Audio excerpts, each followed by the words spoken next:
Assalamualaikum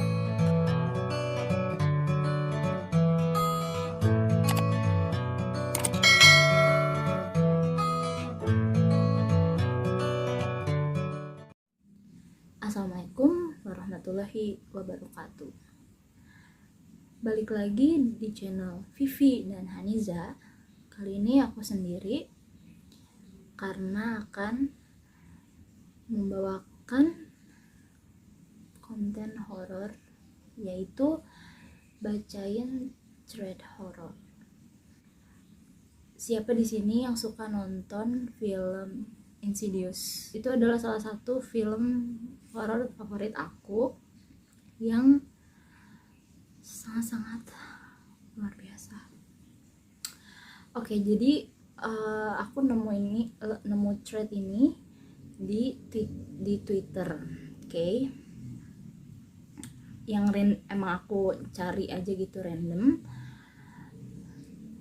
Terus judulnya itu, aku kira film Insidious itu cuma sekedar film yang aku tonton, tapi nyatanya aku mengalaminya.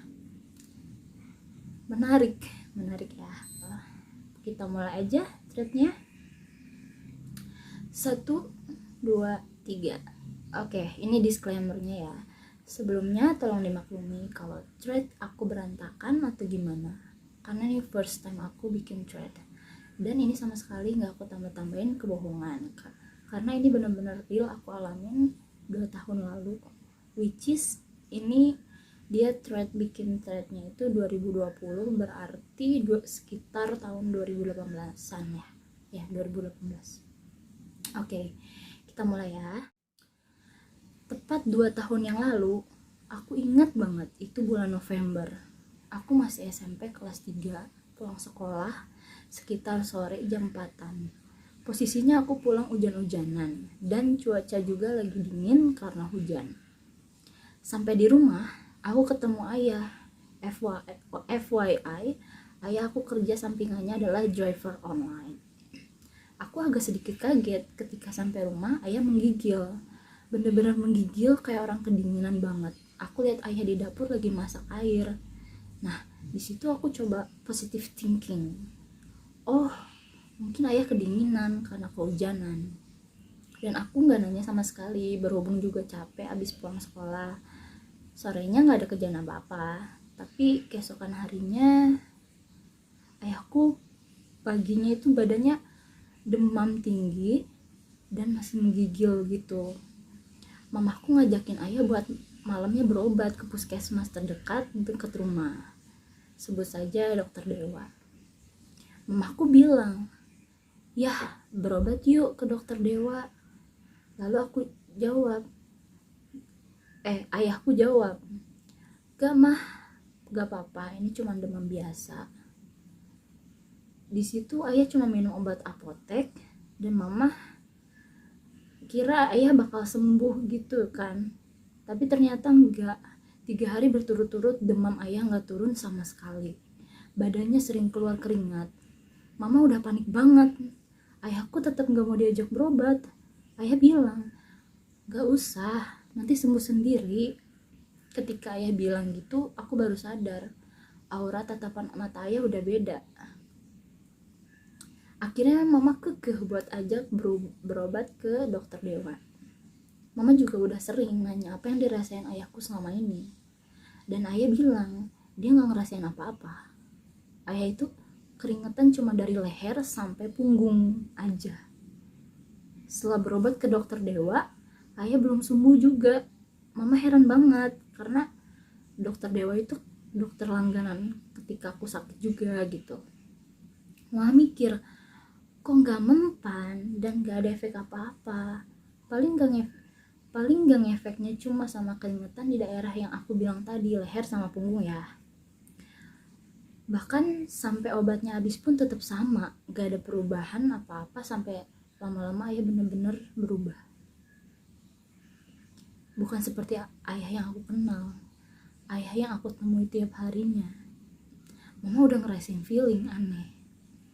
Mama tidur di samping ayah, membaca Al-Quran, dan di samping ayah tidur ditaruhin Al-Quran. Mama sampai baca ayat-ayat. Aku pun tidurnya di ruang tamu depan TV. Aku lebih sering tidur di depan TV sampai akhirnya aku keganggu setiap jam 3 pagi. Ayah minta makan terus, minta air panas. Aneh, bener-bener aneh. Ayah lapar jam 3 pagi dan minumnya air panas. Tapi mama tetap suapin ayah makan dan minum. Lalu tidur lagi. Mama sama sekali susah tidur di samping ayah. Mama bilang sama aku tidur sama ayah aja akhir-akhir ini semakin aneh gitu semenjak sakit. Ayah pas tidur sering banget ngigo ngobrol sendiri gitu. Mending. Mama paginya bilang ke aku, Liv, ayah ngigo aneh deh, ngomong sendiri gitu. Tapi pas mama tanya ngobrol sama siapa di mimpi, katanya sama nenek-nenek. Di situ aku lagi sarapan di ruang tamu, kaget banget, hampir kesel. Aku tanya, hah? Nenek-nenek? Mama ngangguk terus bilang, iya, ayah ngigonya ngobrol, terus tangannya kayak lagi nunjuk sesuatu. Lalu ayah kamu bilang gini, ini nek, sebelah sini jalannya, jangan ke sebelah sana. What? Ayah sakit, mama tetap kerja, aku tetap sekolah. FYI, aku itu anak satu-satunya. Jadi di rumah berarti bertiga ya. Sampai ketika aku berdua di rumah, ayah sekitar jam 9-an, ayahku batuk-batuk di kamar. Dia minta minum, aku kasih. Pokoknya aku ngejaga ayah gitu. Walaupun aku posisinya di ruang tamu dan ayah di kamar. Jam 9 malam, ayah belum tidur. Dan ayah juga belum makan. Aku tanya, ayah mau makan? Tapi gak jawab sama sekali. Akhirnya aku ambilin piring di rak piring, berniat ambilin nasi buat ayah. Tapi tiba-tiba ayah ada di dapur, nahan tangan aku buat gak nyendok nasi. Oh my god. Terus aku bilang, buat ayah makan. Ayah tiba-tiba ngegeleng kepala. Ngeri, aku merinding. Mana cuma berdua di rumah sama ayah. Oh my god, merinding aku aja. Aku jaga-jaga banget, takut kenapa-kenapa. Sampai akhirnya aku taruh lagi piringnya, lalu balik lagi ke ruang tamu. Gak lama, sekitar 5 menit kemudian, ayah keluar kamar. Terus natap aku serem banget. Aku istighfar dalam hati. Ayahku ternyata mau ke dapur dan dia mau ambil piring terus ambil nasi. Aku lega tapi masih gemetaran banget. Berarti tadi bukan ayahnya dong yang di dapur. Wow, oh my god. Oke, next.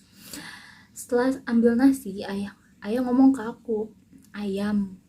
Di situ aku bingung, loh ayam, kok ayam? Aku lihat di kulkas gak ada stok ayam yang biasanya mama bikin bumbunya. Terus tinggal goreng gitu biasanya.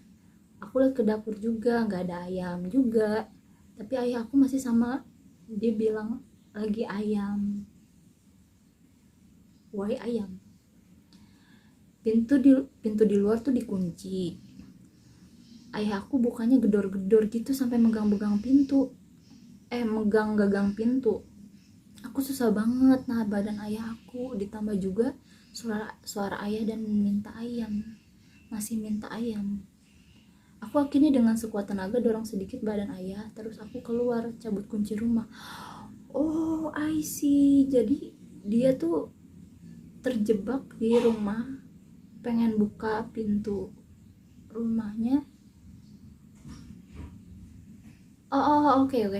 Jadi dia pengen keluar gitu kan, karena ayahnya di depan pintu nutupin, dia nggak bisa pulang. Oh my god. Oke. Jadi dia nggak bisa keluar kan, akhirnya dia ngedorong dorong ayahnya gitu kan keluar. Dorong ayahnya, terus aku keluar. Jadi dia kabur gitu keluar, cabut kunci rumah, lalu kunci dari luar. Aku lari, jadi ayahnya dikunci di rumahnya. Iya, aku lari kenceng banget ke rumah saudara aku terdekat, panggil aja Mas Arif. Oke. Aku bilang, Mas Arif, tolong bantuin Olive nggak tahu ayah kenapa. Aku nahan nangis banget di situ. Aku sama Mas Arif akhirnya sampai depan rumah. Gagang pintu masih digedor-gedor. Aku yakin banget itu ayah. Ayah kayak maksa banget buat dibuka pintunya, dan untungnya aku ngunci pintu dari luar. Dan kuncinya aku bawa. Lalu Mas Arif bilang, "Mas, kenapa, hei?" Ayah duduk. Nafasnya ngos-ngosan. Sumpah, tadi pas minta ayam beda banget, bukan ayah. Aku yakin banget itu bukan ayah. "Mas, kenapa, hei?" kata si Mas Arif. Ayah gak jawab sama sekali ucapan Mas Arif. Lalu Mas Arif nanya, "Udah makan? Saya beliin makanan ya." Olive, "Udah makan." Mas beliin nasi goreng ya." Olive, "Saya apaan sih, gimana?" Olive, "Udah makan."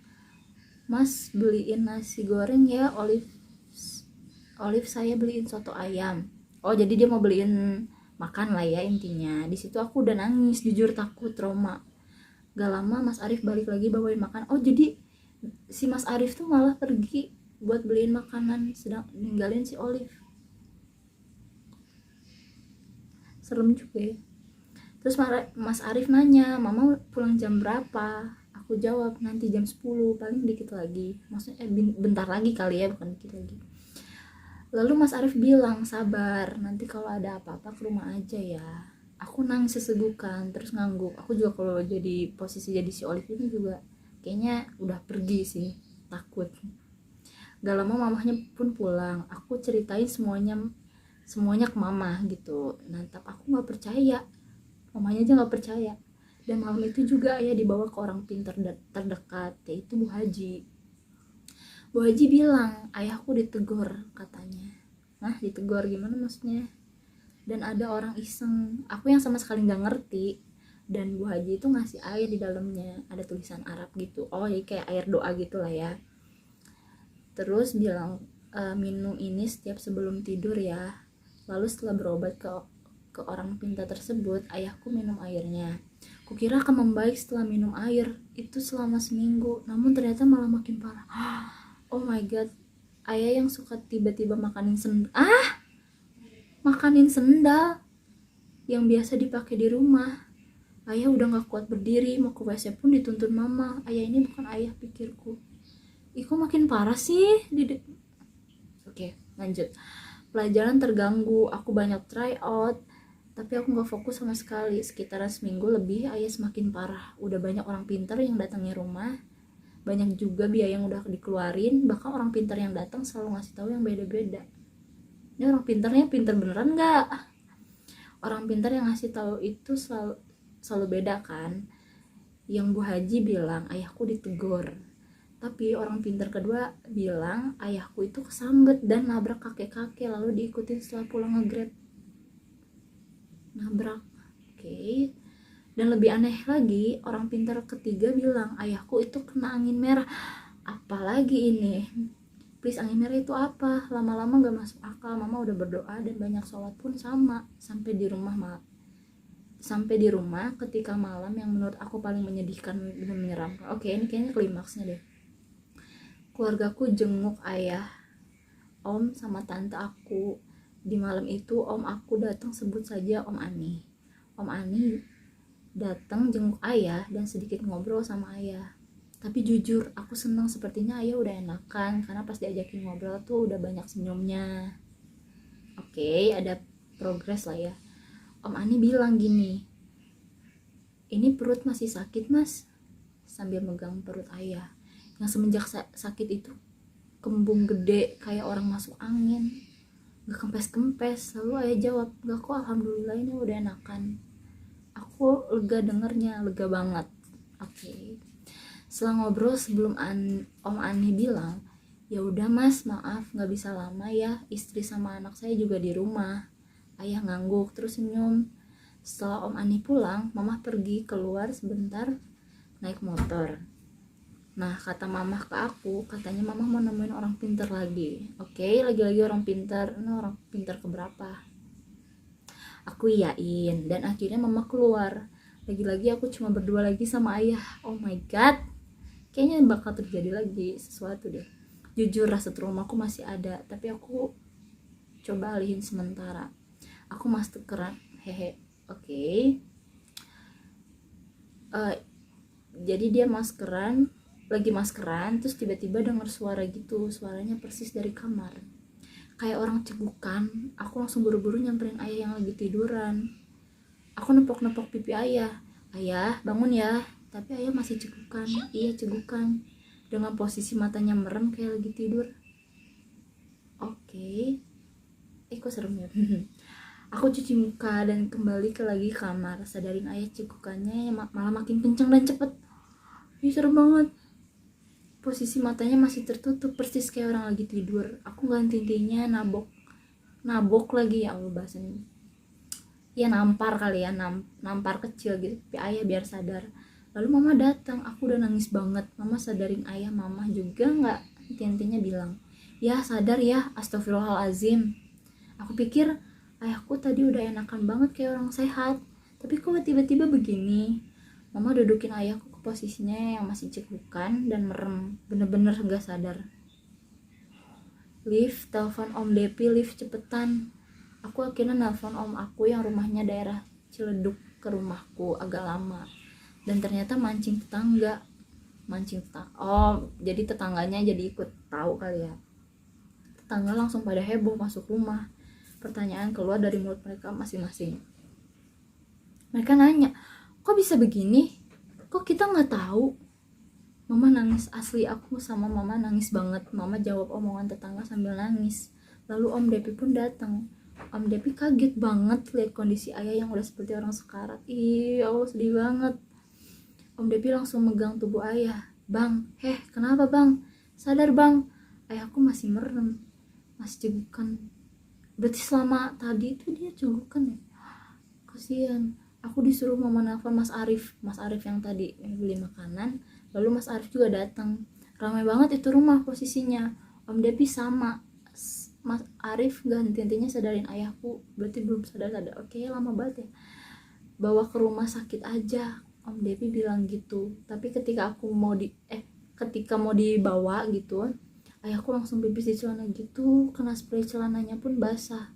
Aku berdoa banget dalam hati, gak kuat lihat situasi ini. Mamaku udah bercelana ayahku karena posisinya lagi buru-buru banget, jadi hektik lah ya. Tepat ketika insiden itu, ayah ngeluarin busa dari mulutnya. Oh my god, masih dalam keadaan cegukan. Iya busa, mata pun masih tertutup. Gak butuh waktu lama, tetangga yang punya mobil langsung ngeluarin mobilnya. Om Depi, Mas Arif beserta dua tetangga bapak-bapak bantuin gotong ayahku. Aku langsung pakai jaket. Mama ambil dompet plus berkas-berkas yang pasti bakal dibutuhin lah ya di rumah sakit. Gak butuh waktu lama langsung masuk mobil dan OTW rumah sakit. Ayah masih dalam keadaan cegukan dan masih mata tertutup, benar-benar gak sadar. Akhirnya dibawa ke rumah sakit Kembangan. Ayah langsung dapat penanganan dari infus. Ayah melek dan ditanya sama dokter. Oh oke, akhirnya berarti sadar. Masih ingat nama bapak? Kata dokter tersebut. Tapi ayah gak jawab sama sekali. Nangis aku. Dan aku gak dan ada hal yang ngebuat aku kesal seketika, yaitu penanganan di rumah sakit tersebut. Oke, itu salah sama rumah sakitnya berarti ya. Terus dokternya bilang gak butuh waktu lama, mau gak mau pasien harus segera dioper. Oh, disuruh pindah rumah sakit. Kami akan mencari rumah sakit terdekat dengan fasilitas yang lebih. Oke, gak butuh waktu lama. Keesokan paginya ayah dioper ke rumah sakit Pasar Minggu. Ayah dirawat di ruangan ICU, jauh dari rumahku. Mau gak mau mama yang jaga, aku di rumah sendirian. Pada akhirnya aku jenguk ayah bareng sama tante. Ayah udah ada di ruang inap. Sekitar udah bisa ngobrol dikit sama ayah dan hal aneh-aneh hal aneh-aneh lagi terjadi. Aku nanya, kok ayah bisa sih udah diinfus terus diikat sama kaki tangannya? Hah? Diikat? Berarti suka ngamuk kali ya? Ayah bilang ayah gak tahu, gak sadar. Ayah ngerasa di suatu tempat gelap dan ayah sendirian. Aku mikir loh, berarti roh ayah selama ini terpisah dong. Aku nanya lagi, terus ayah gak sadar waktu ayah minta ayam gitu-gitu? Dan jawabannya, ayah gak ingat apa-apa, Olive. Aku mikir loh, jadi selama ini Aku sampai berulang-ulang kali nanya sama ayah dan jawabannya tetap sama. Setelah ayah selesai dirawat dan pulang, ayah setiap paginya jalan pagi ditemenin sama mama sampai ayah benar-benar sembuh dan lanjut kuliah lagi. Beberapa hari setelah enakan, mamahnya nanya sama ayah, terakhir bawa pulang penumpang ke arah mana? Ayah bilang, seingat ayah bawa penumpang ke arah Tanah Kusir tujuan Pondok Indah. Ayah bawa customer cewek. Ayahku tahu itu jalan pintas gitu, daerah Jakarta, tapi anehnya ayah bilang ayah nurut aja, terus tunjukin sama customernya arah jalannya. Ayah nggak ngerasain apa-apa ketika bawa penumpang tersebut. Pembayarannya juga pakai GoPay dan benar penumpangnya bayar kok. Namun setelah ayah pulang, ayah cerita ayah ada di suatu tempat yang gelap dan sendirian, dan ayah nggak inget apa-apa lagi sampai sadar. Oh my god, aku nggak tahu siapa yang nyelamatin ayahku di suatu tempat itu gitu. Aku mau ngucapin terima kasih banget. Aku trauma sama kejadian 2 tahun lalu ini. Semoga banyak hikmah yang kalian ambil setelah baca thread ini. Oke, ya. Ya sih kurang lebih kayak Insidious ya. Soalnya dia kayak kalau dari tadi kesimpulannya itu kan kayak ayahnya itu dibawa ke tempat apa namanya yang entah di mana dan gak sadar selama lama juga ya, itu kayaknya berminggu-minggu juga. Dan ternyata yang kejadian kayak gitu bisa terjadi di dunia nyata ya, bukan film doang. Aku juga baru tahu, maksudnya baru dengar juga gitu ya, ada kejadian semacam itu juga gitu, ternyata ada ya guys ya. Cuman ya wallahualam, balik lagi ke masing-masing kalian percaya atau enggak. Sekian thread horror dari aku, semoga menghibur, dan ya bagi kalian mungkin serem atau enggak ya tergantung pada kalian ya, percaya atau enggak juga tergantung pada kalian gitu. Ini cuman apa ya, mungkin ada orang yang bercerita gitu ya, kita dengerin aja gitu. Untuk kalian yang suka sama konten-konten horor ini atau yang konten kami yang lain-lain, jangan lupa like, comment, dan subscribe. Jangan lupa juga share ke teman-teman kalian. Bye.